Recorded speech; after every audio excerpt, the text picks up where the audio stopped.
Предлагаме за продажба обзаведен двустаен апартамент на 2 нива в комплекса Мадеус 15, разположен на 5-ти етаж, близо до центъра в западната част на Слънчев бряг, квартал Чайка, само на 10 минути от плажа. Имотът е с обща площ от 90 квадратни метра, с югоизточно изложение и 2 тераси.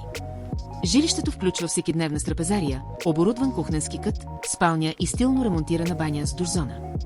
Сградата е с акт 16, разполага с асансьор и видеонаблюдение, а локацията позволява целогодишно ползване. Старият Несебър е на 5 км, а летище Бургас на 35 минути с кола. Ако искате да научите повече за този имот, оставете коментар или ни изпратете съобщение. Абонирайте се за още имоти на морето.